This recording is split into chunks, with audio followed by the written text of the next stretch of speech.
नमस्कार दोस्तों, आप सभी का एक बार फिर से स्वागत है हमारे YouTube चैनल में, जहां हम आपको प्रेरणादायक और ज्ञानवर्धक कहानियां सुनाते हैं, जो आपके जीवन को सकारात्मक दिशा देने में सहायक होंगी। आज की हमारी कहानी बेहद खास है, इसलिए इस कहानी को अंत तक अवश्य सुनें।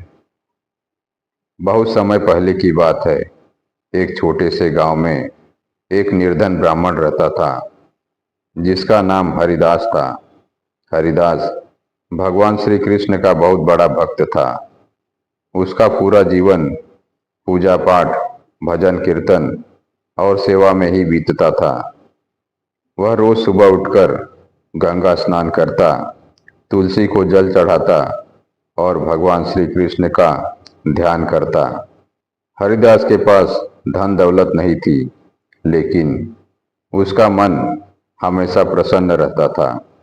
गांव के लोग अक्सर उसका मजाक उड़ाते और कहते, तेरे भजन से पेट नहीं भरता हरिदास, भगवान ने तुझे क्या दिया।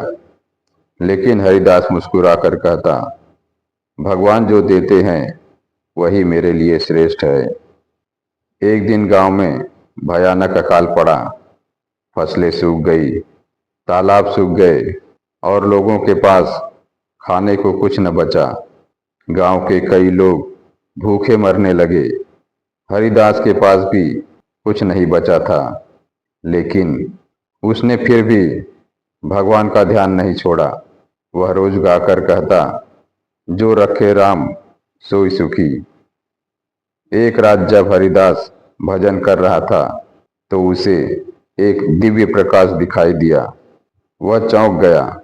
अचानक सामने भगवान श्री कृष्ण प्रकट हुए। हरिदास की आंखों से आंसू बहने लगे। भगवान ने कहा, हरिदास, तुम्हारी भक्ति ने मुझे प्रसन्न किया है, जो चाहे मांग लो। हरिदास ने हाथ जोड़कर कहा, प्रभु, मुझे कुछ नहीं चाहिए, मुझे बस आपकी भक्ति चाहिए। भगवान मुस्कुराए और बोले, तुम्हारी यह निस्वार्थ भक्ति ही तुम्हें सब कुछ देगी। भगवान श्री कृष्ण ने आशीर्वाद दिया और चले गए। अगली सुबह जब हरिदास उठा, तो देखा कि उसके आंगन में एक बैलगाड़ी खड़ी है, जिसमें अन्न, वस्त्र और धन से भरी बोरियां थी। एक पत्र में लिखा था, यह भगवान श्री कृष्ण की कृपा है, इसका उपयोग जरूरतमंदों की सेवा में करो।